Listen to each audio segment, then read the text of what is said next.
Hi everyone. We at Samad are starting a new podcast series, Her World, Her Words, to celebrate women from different walks of life. Today, we're joined by a leader who has spent over 3 decades in learning and development, shaping people and organization through her expertise. After holding key leadership roles in renowned companies, she took a bold step in entrepreneurship by founding Samad Learning Solutions, a venture that's transforming corporate training with creativity, impact, and a human touch. What makes her journey even more special is her love for music. She's a singer of Saregama fame who beautifully weaves music therapy into her training programs, proving that learning can be both powerful and joyful. And before we wrap up, we'll make sure she treats us to a few lines of her singing. Please welcome Miss Shailaja Menon. Thank you so much, Sukhmani. It's a pleasure being here today. Thank you for joining us, and we're really looking forward for this conversation. Sure. Me So, too. before I begin, we did a little research on you and found out that you've spent more than 30 years in learning and development, holding key positions. Can you take us back to the beginning of the journey and what drew you to this different field? Well, Sukhmani, my journey into learning and development was almost accidental, if I may say so, but turned out to be the best fit for me. I started my career in operations in Swissair, and we were all trained on this new software to trace lost baggage. The system was called LOFO, for lost and found. And one day, my manager saw me helping my colleagues with the system and explaining the tool to them. And she felt that I was doing a decent job of it. And so she gave me the official responsibility of being the LOFO in charge and to train all the new joiners on that system. That was a turning point. And I guess I took to training people like a fish to water and found my calling in life. From there, one role led to another, and I never looked back. So, in fact, I would like to take this opportunity to express gratitude to my very first supervisor who identified my potential as a trainer, and also all my other supervisors and mentors and subsequent organizations who supported and mentored me to become better at my craft. Lovely. I think it's safe to say that this was a good accident and it Sure, actually helped you find your calling. So, absolutely. you joined training 30 years ago. So, my over the years, what has been the significant changes that you witnessed in corporate training and development space? Oh, so many, Sukhmani. When I started, training was very content heavy. It was classroom driven, it was trainer focused. Over time, it has shifted towards being more learner centric, more experiential. And now, of course, it's digital first with online sessions and AI tools. Artificial intelligence is the name of the game today. And also, today, organizations aren't just ticking boxes when it comes to training. They're measuring impact. They're linking learning to business outcomes. And they're also recognizing the importance of, behavioral skills, soft skills, well being, and inclusivity at the workplace. So, yes, we have indeed come a long way. I think you rightly said that artificial intelligence is the name of the game because AI is touching our lives beyond our imagination. Correct. And incorporating that in your training must is the need of the hour. And since you are doing it, it must be so contemporary. The trainings must be so contemporary. But now it makes me think that what inspired you to step out of the leadership roles in established organization and launch your own corporate training company, since it's a big step. Absolutely, Sukhmani. And I must admit that I loved my corporate journey, immensely. But I reached a point where I felt the need to create something of my own, something that reflected my personal philosophy of learning. And also, I wanted more freedom to experiment, to integrate unconventional tools like music into corporate training. and of course to partner with different organizations in a way that was deeply customized rather than one size fits all. And I would say that is what really pushed me to take this leap of faith. That is so beautiful. It must have taken a lot to actually get out of your comfort zone and create Correct. something that is so new. But Correct. once it's there, then you enjoy it. And then you know that when you look back, you know you've created something so wonderful. Absolutely. And also, I think starting your own venture after such a long corporate career, it must have come with challenges. It must not be a cakewalk. So, what were your biggest hurdles that you faced as a founder? Absolutely, Sukhmani. There were definitely hurdles. First big shift was, of course, moving from a structured environment, that a corporate job gives you with ready resources and, everything at your disposal to building everything from scratch, whether it is brand, whether it is clients, whether it is systems. And of course, another challenge was self-doubt. And I would say that was a bigger hurdle, a bigger challenge. After years of having a predictable career, suddenly you're on your own. So you were you were actually overcome with self-doubt. But over time, I have learned to embrace the uncertainty, trust myself, and also trust the value that I bring to the table for the clients. So I would say these were a few hurdles, but hopefully, we are getting better as we are going ahead in our journey, and the hurdles are getting relegated to the background. It is so brave of you to talk about self-doubt. First of all, I really want to mention this because all of us have it, but to bring that out and talk about it, that I had self-doubts when I started this journey. It is going to give that push to a lot of founders or entrepreneurs who are just on the edge and who want to take that leap of faith, as you mentioned. And Correct. also, once I read somewhere that when you're ranting about life, you should just not ask life, why me? You should rather say, try me. And, Absolutely. and I think you asked life to try you, and it did. And now you're just, it's just doing wonderfully well for you. Yeah. And I'm sure that there must be some past experiences that shape the vision and mission of what Summer Learning Solution is today. So, can you share your past experiences with us? Absolutely. Sukmani, my experiences taught me that people learn best when they feel engaged, when they feel respected, and when they feel inspired. So, my vision for Samad is about creating an impactful learning journey for each and every learner whose life we touch. And we don't just believe in transferring knowledge, but we believe in actually transforming people. Right? So my past roles also taught me the importance of measuring outcomes. And I always, in my previous organizations, I always used to present metrics and numbers. So that's the best practice that, I have carried into my entrepreneurial journey.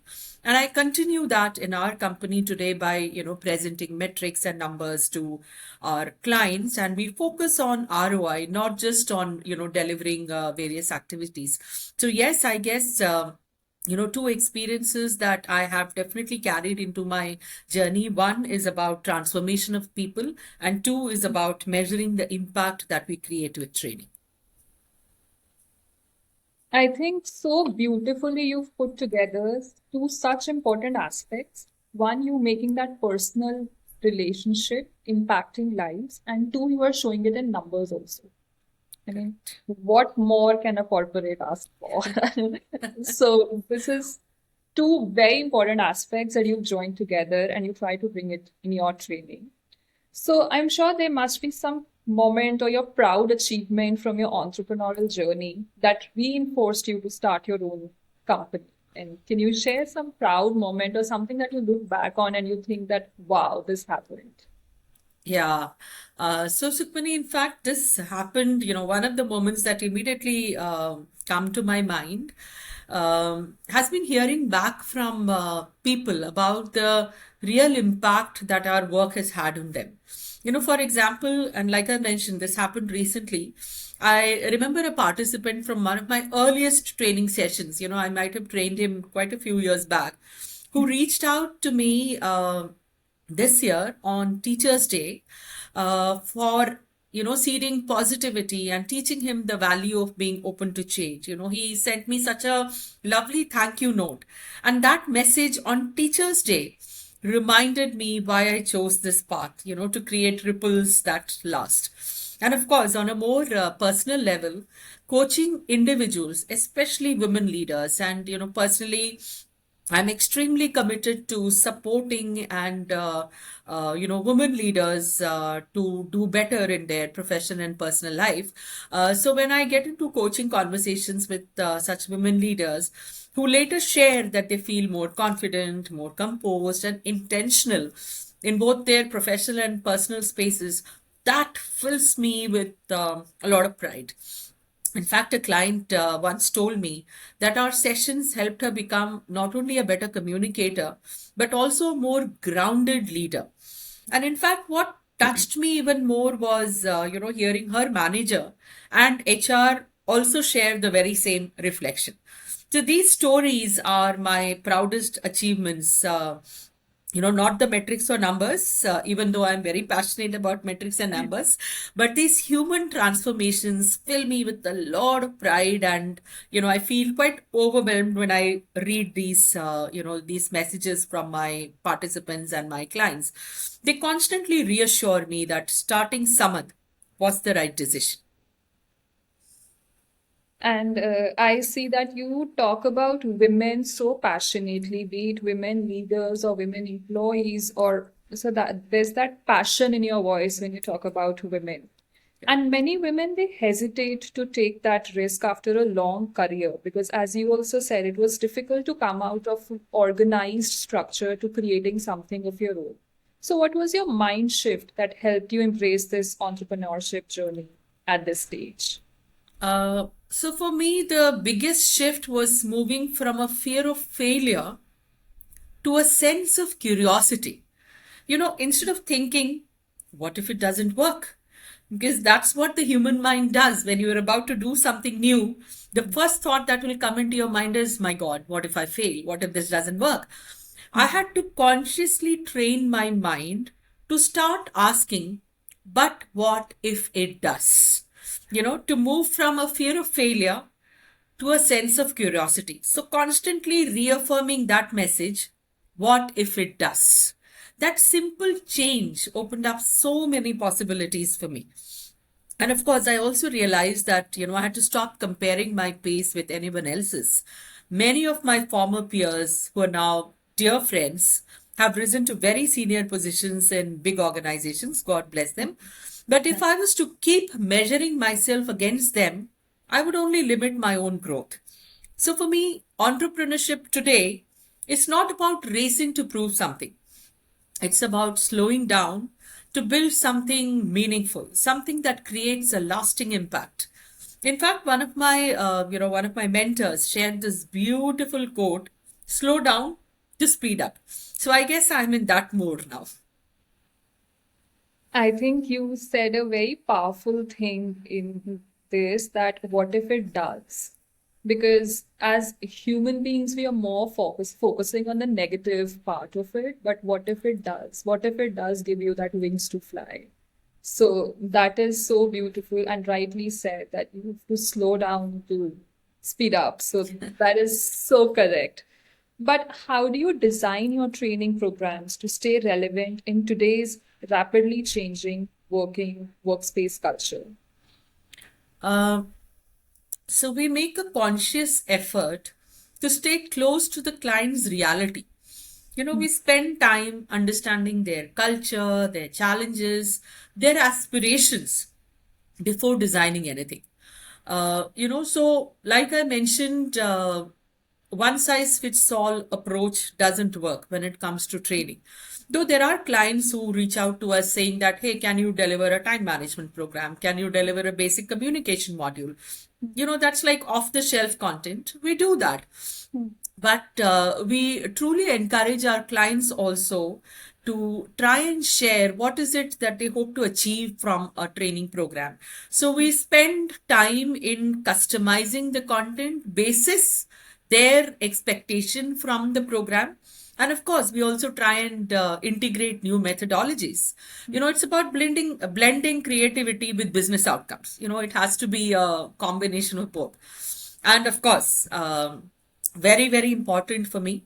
I consider myself extremely fortunate to work with a wonderful team, who bring in diverse perspectives and help me co-create customized training programs for our clients that truly resonate with each and every client that we work with. And having said that, I have to add that I guess it's because of that our clients come back to us for repeat business. And for that, again, I consider myself blessed that I have such a wonderful team that I work with. I think that's so kind of you because I feel a team is only as good as its leader.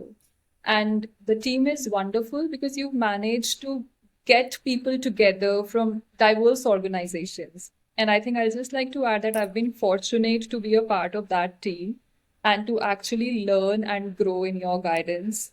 And so that has been a beautiful journey in itself. And it needs no other validations from anywhere because it's been so beautiful in itself. So Thank you now so much, Sukmani. it brings me to my favorite segment, so to say. Since you speak about music and music therapy, and you also incorporate music therapy into your trainings, how do you see music enhancing learning, engagement, and overall impact in corporate programs? Because it is a very new area, so to say. Correct. So, Correct. how do you incorporate music therapy?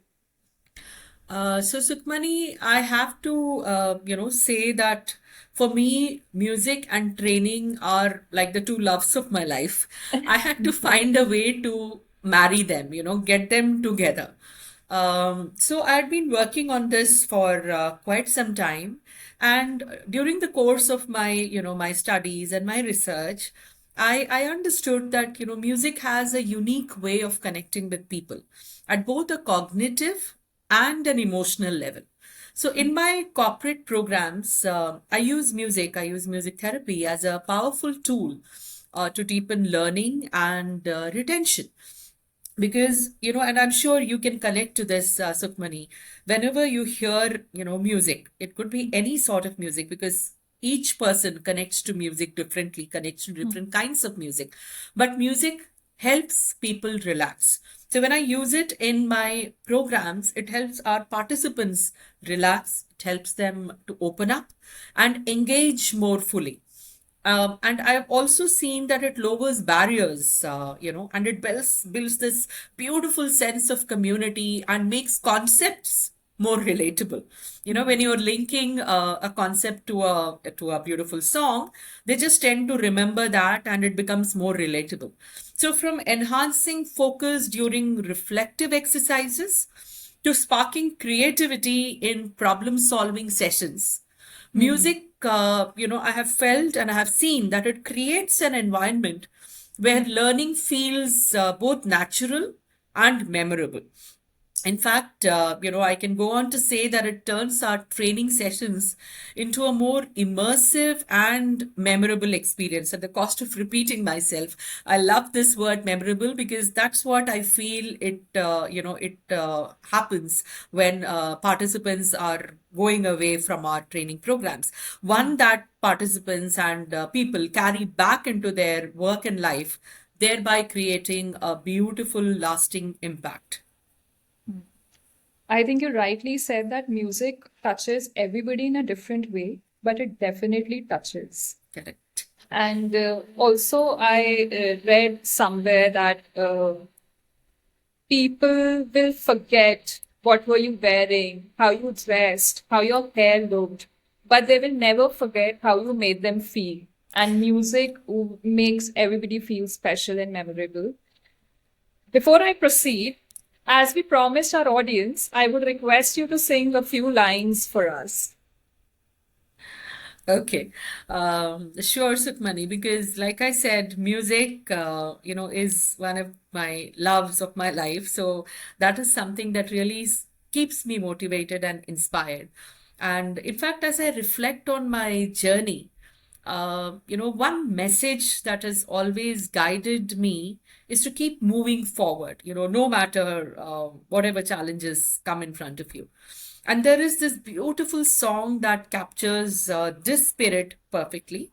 So I'll hum a few lines from this song.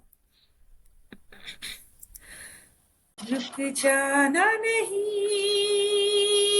तू कहीं हार के कांटों पे चल के मिलेंगे साए बाहर के रुक जाना नहीं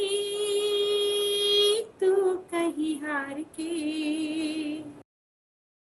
कांटों पे चल के मिलेंगे साए बाहर के ओ राही ओ राही ओ राही ओ राही ओ राही ओ राही